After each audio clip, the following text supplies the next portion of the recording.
This episode is brought to you by Greenlight. Get this. Adults with financial literacy skills have 82% more wealth than those who don't. From swimming lessons to piano classes, us parents invest in so many things to enrich our kids' lives. But are we investing in their future financial success? With Greenlight, you can teach your kids financial literacy skills like earning, saving, and investing. And this investment costs less than that after-school treat. Start prioritizing their financial education and future today with a risk-free trial at greenlight.com/Spotify. Greenlight.com/Spotify. ¿Sabías que el lugar donde Jesús multiplicó los panes y los peces aún existe? ¿Y que es posible ver la piedra donde Él habría colocado los alimentos antes de bendecirlos? Y más impresionante, hay un lugar descubierto recientemente que puede haber preservado huellas del propio Mesías grabadas en la historia, literalmente. A lo largo de los siglos, muchos de estos lugares han sido olvidados, destruidos o transformados, pero otros permanecen vivos, preservando no solo piedras y estructuras, sino ecos de una presencia que cambió el mundo. En esta jornada, vamos a explorar 15 lugares emblemáticos por donde Jesús caminó, predicó, oró, lloró, curó, y donde la fe aún pulsa. Algunos están entre los más conocidos de la historia, otros casi nadie ha oído hablar. Pero todos ellos guardan algo en común. Son portales entre el tiempo y la eternidad. Y el último de la lista es simplemente increíble. Y mientras revelamos estos escenarios sorprendentes donde el tiempo parece haber dejado de existir, tiene sentido caminar juntos de aquí en adelante. Hay mucho más por venir, así que aprovecha y suscríbete al canal. Así, cada nuevo paso de este descubrimiento llega directamente a ti. Belén, una pequeña ciudad situada al sur de Jerusalén, guarda uno de los hitos más emblemáticos de la fe cristiana. El lugar donde, según el Evangelio de Lucas, capítulo 2, versículo 7, María dio a luz a Jesús y lo colocó en un pesebre. La simplicidad del escenario contrasta con la grandeza del evento que allí ocurrió. Hoy en día, este lugar está identificado por la Basílica de la Natividad, una de las iglesias más antiguas del mundo, aún en uso, construida originalmente en el siglo IV por el emperador Constantino. Ella alberga la Gruta de la Natividad, donde una estrella de plata marca el punto exacto que, según la tradición, sería el lugar del nacimiento del Mesías. Al entrar en la basílica, la atmósfera cambia. El silencio respetuoso de los peregrinos, el aroma de incienso y la arquitectura antigua crean una sensación de profunda reverencia. Aunque ha pasado por restauraciones a lo largo de los siglos, gran parte de su estructura original permanece, incluyendo mosaicos bizantinos y columnas que han sido testigos de innumerables generaciones de fieles. La gruta subterránea, iluminada por lámparas suspendidas, invita a la reflexión y a la humildad ante el misterio de la Encarnación. En los alrededores de la basílica, Belén revela una ciudad que, a pesar de las tensiones políticas, sigue viva, pulsante y repleta de fe. El comercio local se ha adaptado al flujo constante de peregrinos, ofreciendo desde artesanías cristianas hasta antigüedades. Muchos habitantes mantienen viva la tradición de la hospitalidad, viendo el turismo religioso como una misión espiritual, no solo como sustento económico. La vida cotidiana se entrelaza con lo sagrado de forma casi natural. Visitar Belén es reencontrar la humanidad de Dios revelada en la vulnerabilidad de un recién nacido. Allí, el Verbo se hizo carne, como dice Juan capítulo 1, versículo 14. Y al ver cómo está hoy este lugar, es imposible no emocionarse con la continuidad de la devoción y el esfuerzo por preservar una herencia que trasciende los siglos. Aun cuando el escenario cambia, la esencia del acontecimiento permanece intacta en el corazón de quienes llegan allí.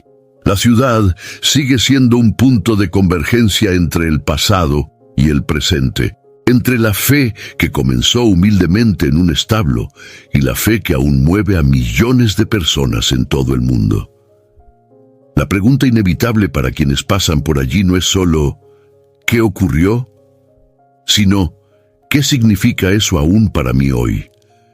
Nazaret, situada en las colinas de Galilea, es el escenario silencioso donde Jesús pasó la mayor parte de su infancia y juventud.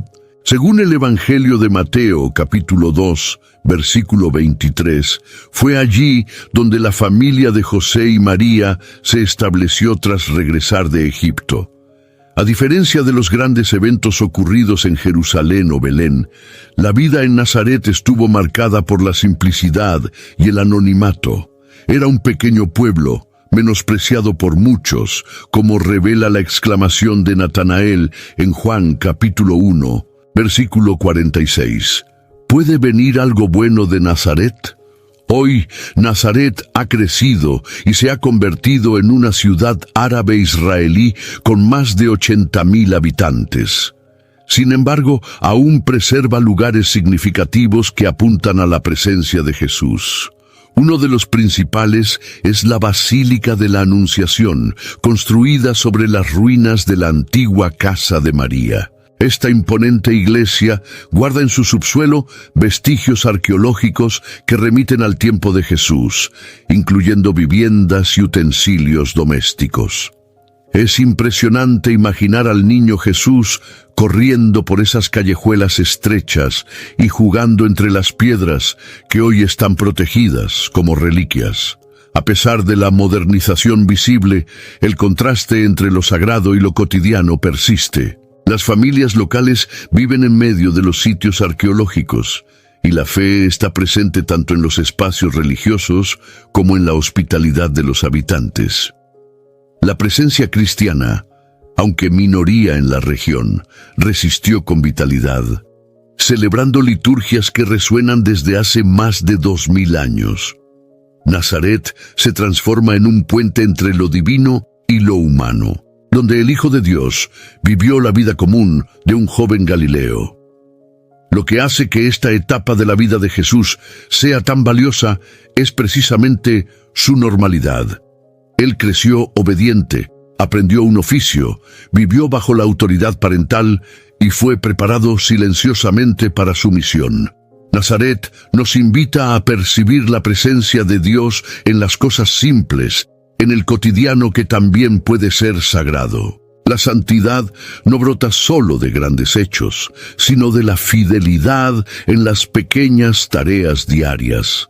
Ver cómo está Nazaret hoy es vislumbrar que la fe puede florecer en los lugares menos probables y que la grandeza de Dios puede revelarse en la vida sencilla de un hogar. Para quienes visitan la ciudad, la experiencia no es solo turística, sino profundamente formativa. En un modesto villaje llamado Caná, cerca de Nazaret, ocurrió un episodio que marcó el inicio público del ministerio de Jesús: la transformación del agua en vino, como está registrado en Juan capítulo 2, del versículo 1 al 11. Fue en una boda, en un momento de necesidad práctica, que el poder divino se manifestó discretamente, pero con profundo significado. Este milagro reveló no solo la compasión de Jesús por los novios, sino también su atención a los detalles de la vida humana y la alegría de las celebraciones. Hoy, Caná es identificada como la aldea de Kafr Canna, ubicada en el norte de Israel. El lugar tradicional del milagro está marcado por la iglesia de las bodas de Caná, una construcción católica que atrae a parejas de todo el mundo, muchas de las cuales renuevan sus votos matrimoniales en el mismo lugar donde, se cree, Jesús honró la unión de una pareja con su primer signo de poder. Las calles son estrechas, rodeadas de tiendas que venden vino local, un recuerdo tangible de lo que ocurrió allí. Al recorrer los pasillos de la iglesia, el visitante es envuelto por una atmósfera de solemnidad y expectativa. La tradición cristiana y la arqueología se encuentran en el subsuelo de la iglesia, donde se encuentran jarrones de piedra antiguos, similares a los mencionados en la narrativa bíblica. La conexión entre el texto sagrado y la realidad física se vuelve palpable. Allí el milagro gana nueva dimensión. No es solo una historia del pasado, sino una señal de la presencia de Dios en el presente. Caná nos enseña que Jesús no es ajeno a las alegrías humanas. Él valora las relaciones, honra compromisos y transforma escasez en abundancia. Este milagro también prefigura la nueva alianza, donde el vino simboliza la sangre del Cordero y nos recuerda que todo inicio, como un matrimonio, puede ser sellado por la gracia divina. Esta dimensión simbólica permanece viva para los peregrinos que allí llegan en busca de bendición y renovación. La aldea de Caná, aunque pequeña, es un gran testimonio de la generosidad de Dios. El paisaje actual, con su simplicidad y devoción silenciosa, permite a los visitantes reflexionar sobre el poder transformador de Cristo en todas las áreas de la vida. No todo necesita ser espectacular a los ojos del mundo para ser eterno ante Dios.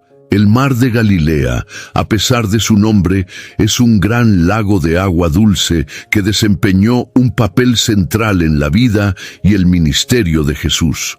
Fue allí, entre redes y barcos, que Él llamó a sus primeros discípulos, pescadores simples que vendrían a transformar el mundo. Una de las escenas más impactantes que ocurrió en este escenario es la pesca milagrosa, descrita en Lucas capítulo 5, del versículo 1 al 11.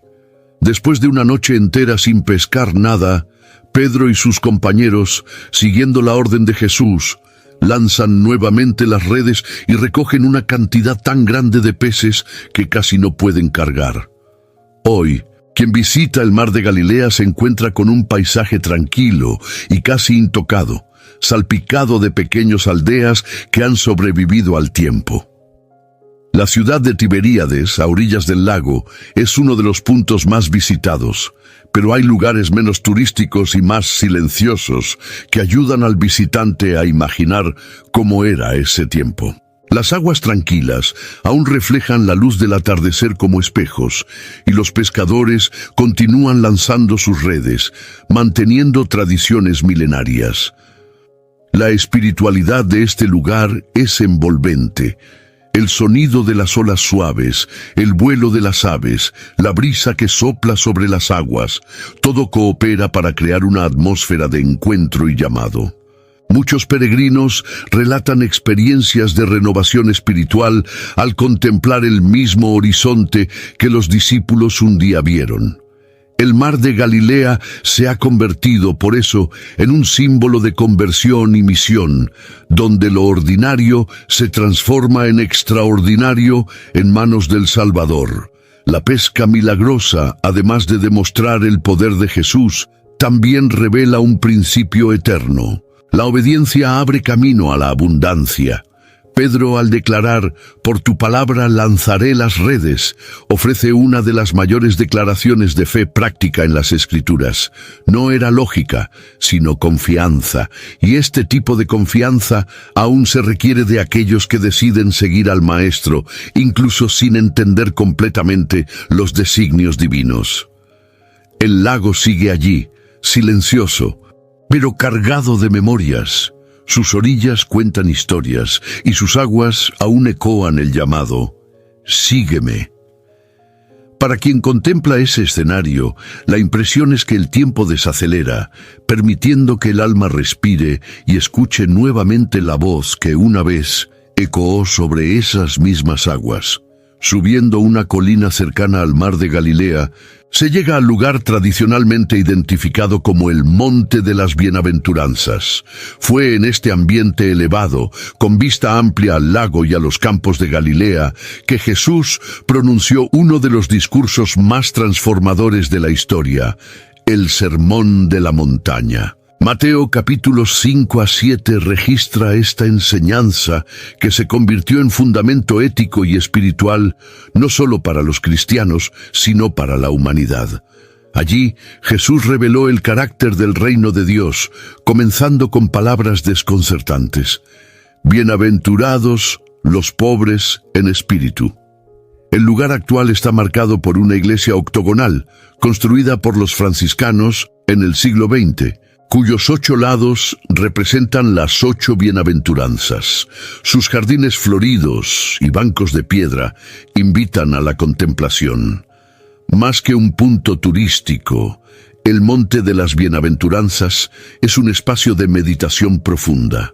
La tranquilidad que envuelve el lugar contrasta con el impacto radical de las palabras de Jesús, que allí desafió estructuras religiosas, sociales y políticas. Estar allí es percibir que el reino que Jesús propuso no se conquista por la fuerza, sino por la humildad. Sus palabras subvierten la lógica del mundo, exaltando a los que lloran, a los mansos, a los que tienen hambre y sed de justicia. Y esta enseñanza, aún hoy, continúa vigente y necesaria, especialmente en tiempos marcados por la desigualdad, el orgullo y la autosuficiencia. Cada piedra y cada flor del monte parecen guardar el eco de estas palabras eternas. Es interesante notar cómo Jesús eligió la altura para enseñar, no para exaltarse, sino para ser escuchado por todos. Al mirar el valle abajo, se entiende por qué multitudes se reunían allí. El ambiente era natural para una acústica perfecta, y el mensaje alcanzaba lejos. Aquellos que escucharon salieron de allí diferentes. Muchos fueron sanados, no solo en el cuerpo, sino en la manera de ver la vida. Hoy, el Monte de las Bienaventuranzas sigue siendo un púlpito natural desde donde el Evangelio aún es proclamado. Cada peregrino que sube hasta allí lleva consigo preguntas y penas, y muchos bajan con respuestas y esperanza renovada. Es un lugar donde el cielo parece tocar la tierra, y donde todavía se oye en silencio la dulce voz del Maestro. Cafarnaúm, situada a la orilla del mar de Galilea, fue llamada por Mateo capítulo 4, versículo 13, la ciudad de Jesús. Fue allí donde él estableció su base ministerial tras dejar Nazaret. El pueblo de pescadores se convirtió en escenario de muchos de sus milagros y enseñanzas, siendo un punto de convergencia entre lo divino y lo cotidiano. Fue en Cafarnaúm donde Jesús sanó al siervo del centurión, liberó al hombre endemoniado en la sinagoga y sanó a la suegra de Pedro, revelando poder y compasión en medio de la rutina común de un poblado sencillo. Las excavaciones arqueológicas realizadas en el lugar sacaron a la luz estructuras notables, como la sinagoga de piedra blanca construida sobre otra más antigua, donde es posible que Jesús haya enseñado. Al lado se encuentran los restos de la casa que se cree fue de Pedro, identificada por inscripciones cristianas antiguas. Una moderna iglesia suspendida fue construida sobre este sitio con piso de vidrio, permitiendo a los visitantes mirar directamente a las ruinas de abajo. Caminar por las calles estrechas de Cafarnaúm es como recorrer un escenario congelado en el tiempo. Las piedras gastadas por los pasos de generaciones son testigos de una fe que resiste. El silencio del lugar es roto solo por las oraciones de los peregrinos y el sonido del viento que viene del lago. No hay forma de no imaginar a Jesús caminando por esas calles, encontrando a las personas con una mirada que transformaba destinos. Cafarnaúm no fue solo un punto geográfico de apoyo, sino el símbolo de la cercanía de Dios con la vida humana. Allí, lo sagrado se manifestaba en casas comunes, en comidas compartidas, en encuentros espontáneos. Jesús se hizo vecino, mostró que el reino comienza en casa, entre las conversaciones de la sala y los gestos simples de la vida familiar. La ciudad nos recuerda que grandes milagros pueden nacer de corazones abiertos en lo cotidiano. Aunque hoy en ruinas, Cafarnaúm sigue viva para quien tiene ojos de fe.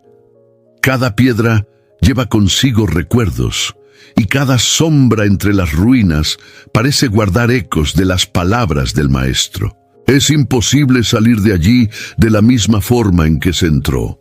En cada rincón hay una invitación a la fe práctica, a la entrega genuina y a la vivencia diaria del Evangelio. Pocos lugares cargan tal fuerza simbólica como el río Jordán.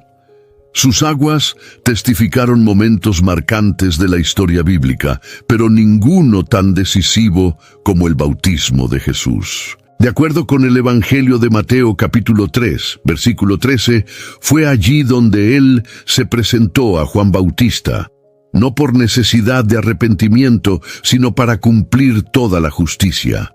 Al emerger de las aguas, los cielos se abrieron, el Espíritu Santo descendió como una paloma y la voz del Padre resonó: «Este es mi Hijo amado, en quien me complazco».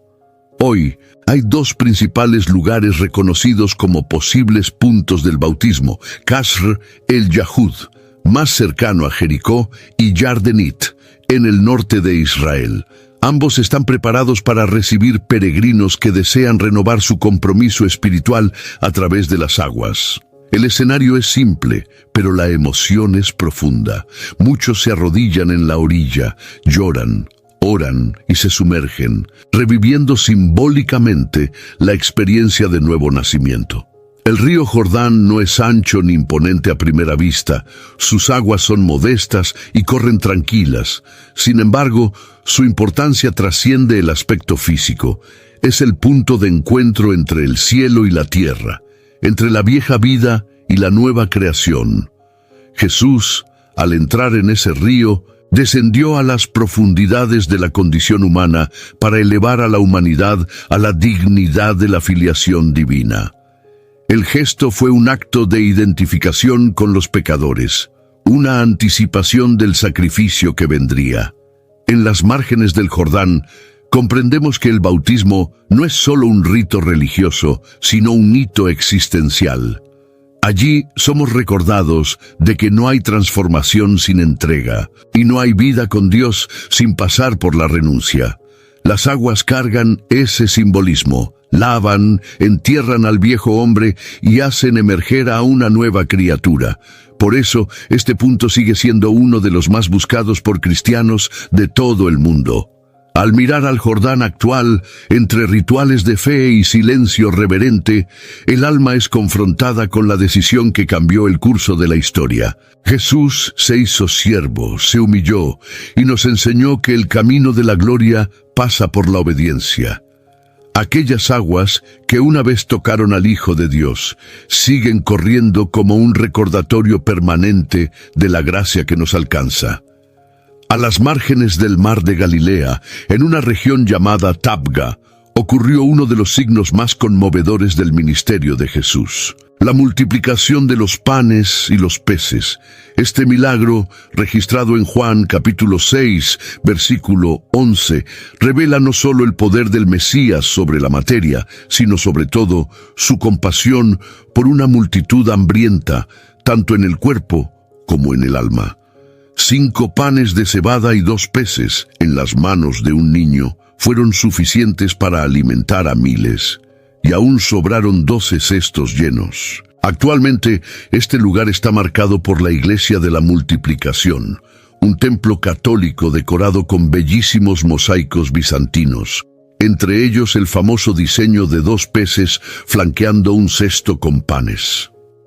El altar de la iglesia fue construido sobre la piedra donde, según la tradición, Jesús habría colocado los alimentos antes de bendecirlos.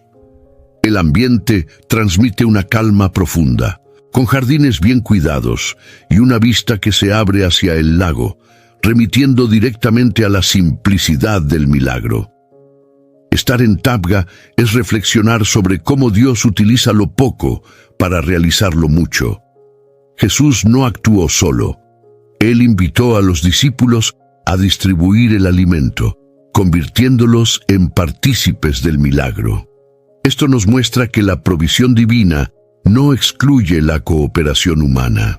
El niño que entregó su refrigerio quizás nunca imaginó el impacto de su gesto, y sin embargo, su pequeña ofrenda entró en la historia como un símbolo de generosidad y fe. Este milagro también ecoa los gestos de Jesús en la última cena, anticipando la partición del pan como expresión máxima de amor. Tabgha se convierte entonces en un recordatorio de la mesa que se extiende a todos, donde no falta lugar ni alimento. En tiempos de escasez, ansiedad e individualismo, el milagro de la multiplicación habla en voz alta sobre confiar, repartir y creer que lo poco con Dios es suficiente. En las piedras antiguas y en las aguas calmadas, este lugar aún comunica esperanza. Es imposible estar allí y no preguntarse, ¿qué tengo en las manos que puedo ofrecer? Tabgha no es solo un hito histórico, es una invitación a participar en la obra de Dios con todo aquello que, por menor que parezca, puede alimentar multitudes cuando es consagrado. AI is incredible. It can teach you how to fry an egg and even write a poem, pirate style. Yarr! But it knows nothing about your work. Slackbot is different. It doesn't just know the facts. It knows your schedule. It can turn a brainstorm into a brief. And it doesn't need to be taught.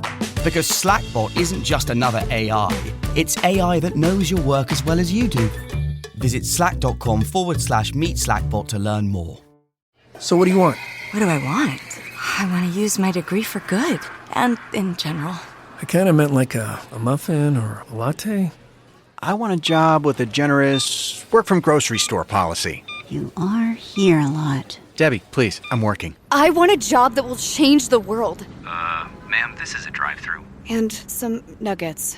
With LinkedIn's new AI-powered job search, you can find roles that match your unique skills, so you can dare to discover more. Visit linkedin.com/jobs to learn more. En Jerusalén, entre callejones estrechos y piedras gastadas por el tiempo, se encuentra la Vía Dolorosa, el camino tradicional que marca los últimos pasos de Jesús hacia el Calvario. Según el Evangelio de Juan capítulo 19, versículo 17, fue cargando su cruz que él recorrió esta trayectoria rumbo al lugar llamado Gólgota. Cada metro recorrido allí ecoa dolor, redención y amor sacrificial. Es imposible caminar por estas calles sin sentir el peso simbólico de lo que allí aconteció. La Vía Dolorosa comienza cerca del lugar donde se cree que fue el pretorio romano, donde Pilato lavó las manos y entregó a Jesús a la crucifixión.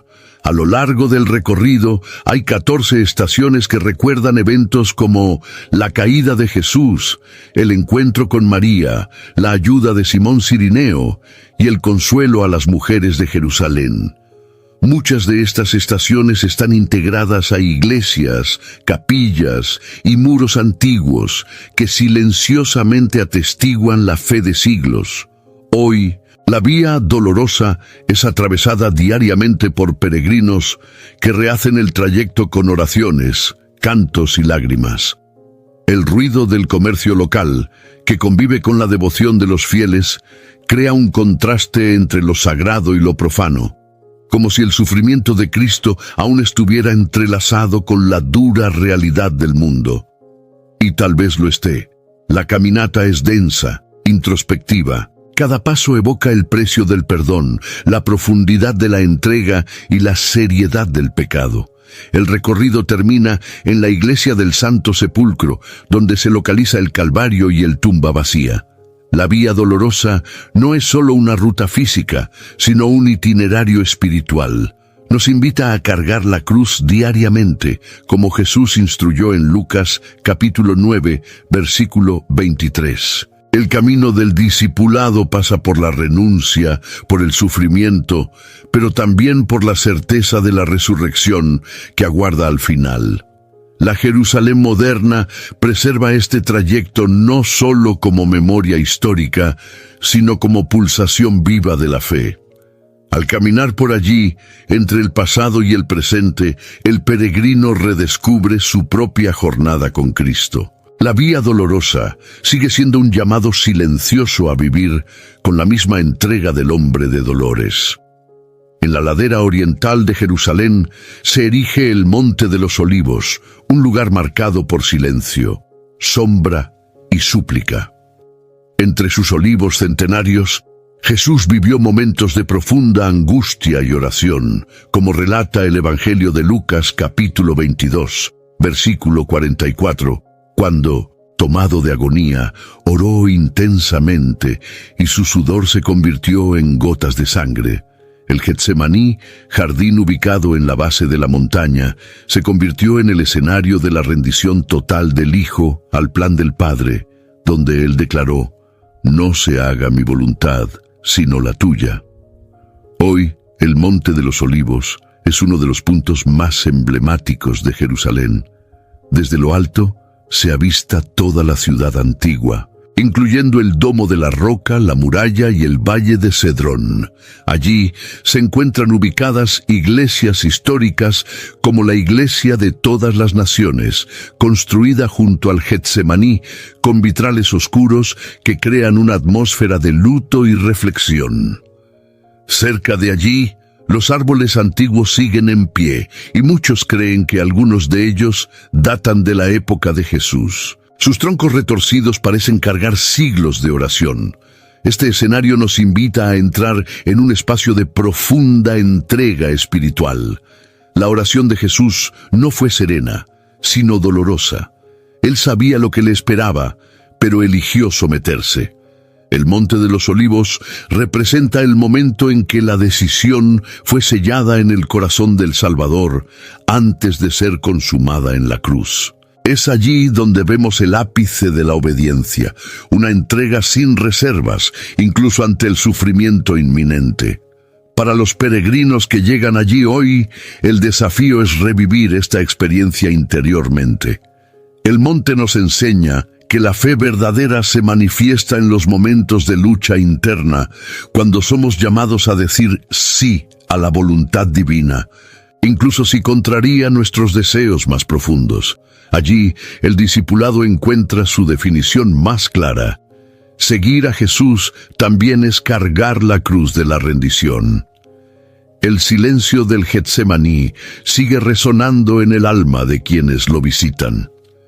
Cada piedra y cada hoja parecen repletas de súplicas antiguas y, más que cualquier explicación, este lugar habla al corazón. Recuerda que la verdadera fuerza espiritual nace de la oración solitaria, de las lágrimas sinceras y de la decisión de obedecer, incluso cuando todo en nosotros quiere huir. Pocos lugares en el mundo cargan un peso tan denso como el Gólgota, también llamado Calvario. Fue allí, fuera de las murallas de la antigua Jerusalén, donde Jesús fue crucificado entre dos ladrones, coronado de espinas y abandonado por la multitud.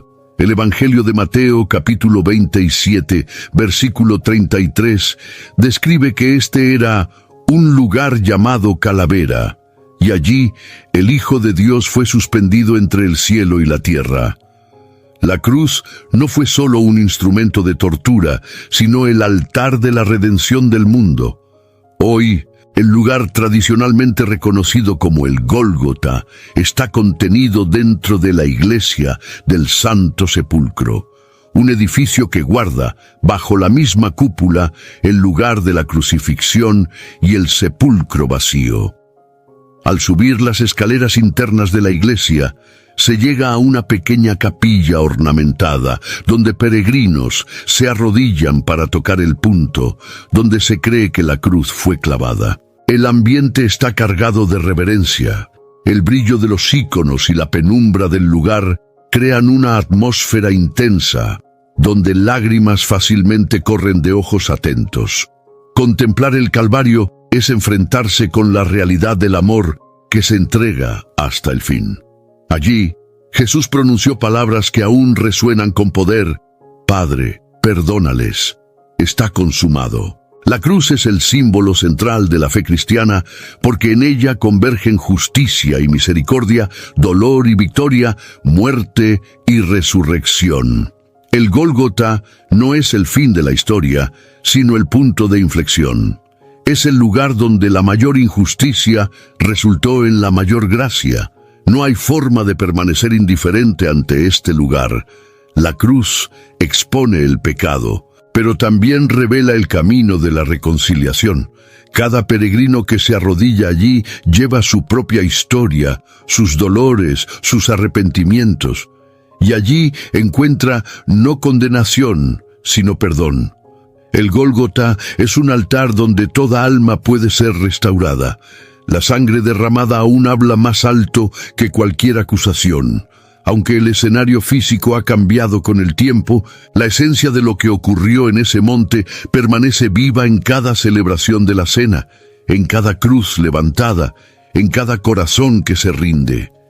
El Calvario es eterno en su mensaje.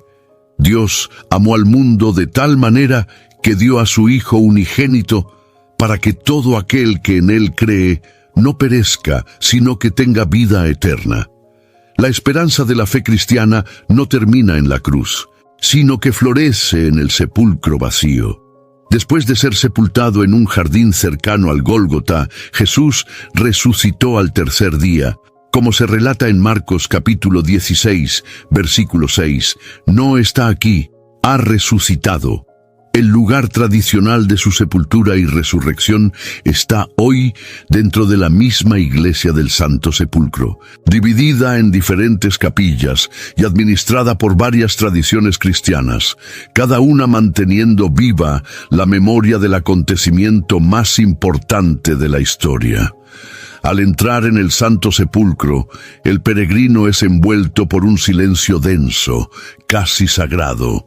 En el centro del edificio está el edículo, la pequeña construcción que alberga el sepulcro vacío. Miles de fieles se alinean pacientemente para entrar por pocos segundos en ese espacio reducido, donde solo caben 2 o 3 a la vez. Muchos tocan la piedra con las manos, otros se arrodillan. No hay palabras suficientes para describir lo que se siente allí. Es una mezcla de reverencia, alegría y una certeza difícil de explicar. La resurrección no es solo un hecho histórico, sino una realidad espiritual que continúa transformando vidas. Ese sepulcro vacío significa que la muerte no tiene la última palabra. Jesús venció al mayor enemigo de la humanidad y con ello abrió un nuevo camino para todos los que en él creen. No se trata de un símbolo abstracto, sino de una presencia viva que continúa hablando con poder al corazón de quienes se acercan con fe. El Santo Sepulcro es, por tanto, más que un destino turístico, es el centro de la fe cristiana. Cada rincón de la iglesia, con sus velas encendidas, incienso y cánticos, atestigua una fe que no murió con el tiempo. Por el contrario, se renovó en cada generación. La resurrección es el soplo de vida que anima la misión de la iglesia, el combustible de la esperanza y la prueba de que el amor de Dios triunfa sobre todo mal. Ver este lugar hoy es ser invitado a creer de nuevo, con frescura. La piedra fue removida no solo hace 2000 años, sino que sigue siendo removida cada vez que alguien elige vivir por fe. Ese sepulcro vacío aún habla, y su mensaje es claro: la vida venció, y quien cree jamás estará solo. 33. La ascensión en el Monte de los Olivos y la promesa del retorno. Pocos metros por encima de Getsemaní, en lo alto del Monte de los Olivos, un último encuentro marcó la despedida visible de Jesús de sus discípulos. Fue allí, conforme a Hechos de los Apóstoles, capítulo 1, versículo 9, que después de hablar palabras finales de aliento y misión, él fue elevado a las alturas ante los ojos de todos, hasta desaparecer en una nube. La escena fue tan impactante que 2 ángeles necesitaron intervenir, diciendo que él volvería de la misma manera que lo vieron ascender.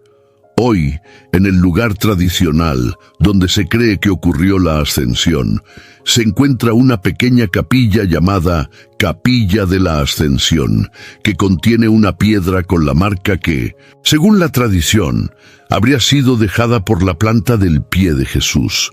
Es una estructura simple, circular, rodeada de silencio y reverencia. Los peregrinos que llegan allí se encuentran no con un espectáculo, sino con un espacio de expectativa, pues es también el punto profetizado de su regreso glorioso. El Monte de los Olivos, en este contexto, se convierte en símbolo doble, de la partida y de la promesa. Mientras que la cruz representa el sacrificio pasado y la tumba vacía confirma la victoria presente, la ascensión apunta hacia el futuro de la esperanza cristiana. Jesús no se fue como quien se ausenta, sino como quien se anticipa.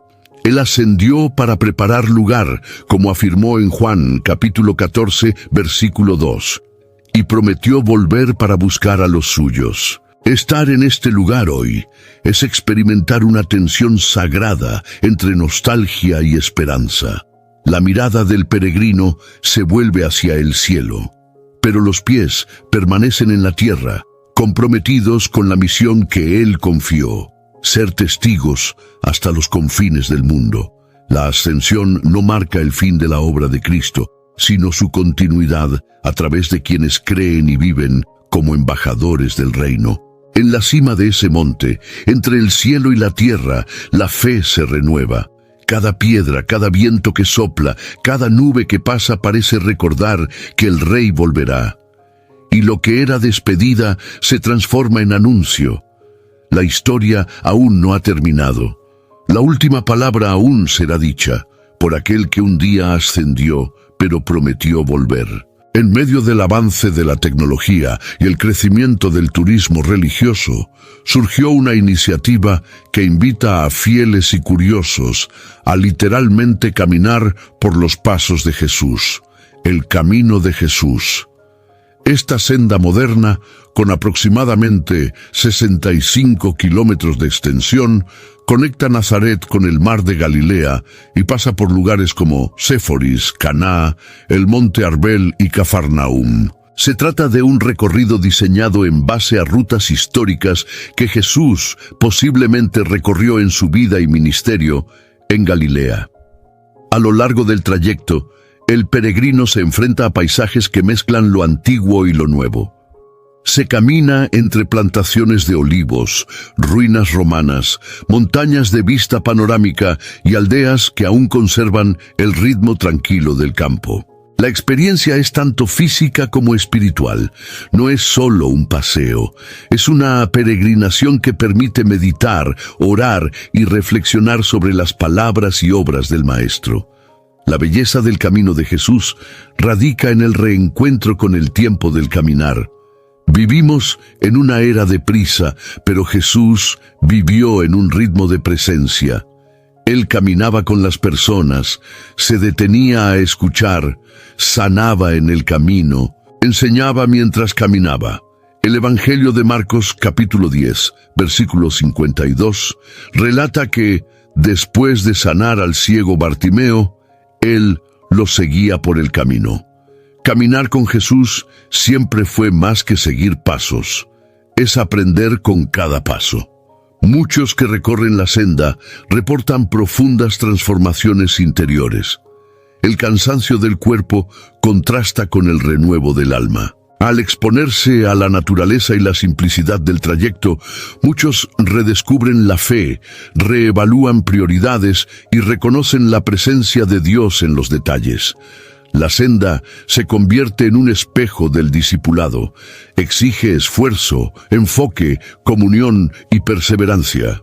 Lo más impresionante es darse cuenta de que 2000 años después todavía es posible, de forma concreta, seguir los caminos del Mesías. Y al hacerlo, descubrimos que el suelo por donde Él caminó sigue siendo fértil, no solo en tierra, sino en significado. El camino de Jesús nos recuerda que el Evangelio es un camino que se vive y no solo una creencia que se declara. Poco hablado por mucho tiempo y casi olvidado en los mapas sagrados, un lugar sorprendente emergió de las excavaciones arqueológicas en las últimas décadas. Magdala, la ciudad natal de María Magdalena, situada a las orillas del mar de Galilea, cerca de Tiberíades, esta antigua aldea pesquera se reveló con impresionante riqueza histórica y espiritual. El Evangelio de Lucas, capítulo 8, versículo 2, menciona a María como aquella de quien Jesús expulsó 7 demonios y que, tras su liberación, comenzó a seguirlo con fidelidad inquebrantable. Lo que hace a Magdala increíble no es solo su redescubrimiento, sino el estado de conservación y la importancia espiritual que lleva. Arqueólogos encontraron allí una sinagoga del primer siglo con mosaicos intactos, columnas preservadas y un artefacto único llamado Piedra de Magdala, que presenta el más antiguo símbolo del menorá fuera de Jerusalén. Es prácticamente seguro que Jesús estuvo allí y muy probablemente enseñó en esa sinagoga, ya que el Evangelio afirma que él recorrió todas las ciudades de Galilea enseñando en las sinagogas. Además de los descubrimientos históricos, el lugar alberga hoy un centro de espiritualidad llamado Duc in Altum. Avanza hacia aguas más profundas, expresión dicha por Jesús en Lucas capítulo 5, versículo 4. El centro está dedicado especialmente a la dignidad de la mujer en la fe cristiana, con capillas bellísimas dedicadas a las discípulas del Señor. El altar principal se encuentra sobre los restos de un antiguo puerto, simbolizando la misión que nace del encuentro con Cristo. Estar en Magdala hoy es como ser sorprendido por un regalo escondido del tiempo. El lugar no estaba en las rutas tradicionales hasta hace poco, y muchos peregrinos se emocionan profundamente al descubrir que bajo la tierra olvidada reposaban testimonios vivos de la presencia del Mesías y de sus seguidores más fieles. La conexión entre el Evangelio y la arqueología se vuelve palpable allí como en pocos lugares.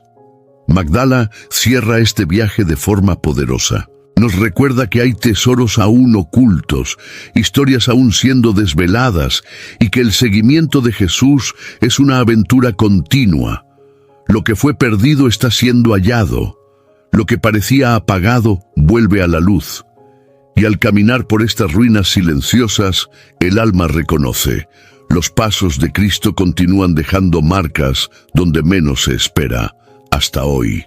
¿Cuántos de estos lugares ya conocías? ¿Y cuál más tocó tu alma hoy? Comparte en los comentarios tus memorias, tu fe, tus impresiones, y no guardes esto solo para ti. Envía este video a alguien especial. Hay caminos que necesitan ser revisitados, aunque sea solo con el corazón. Y si aún no estás inscrito, este es el momento justo para ser parte. Porque historias como estas no pueden pasar desapercibidas.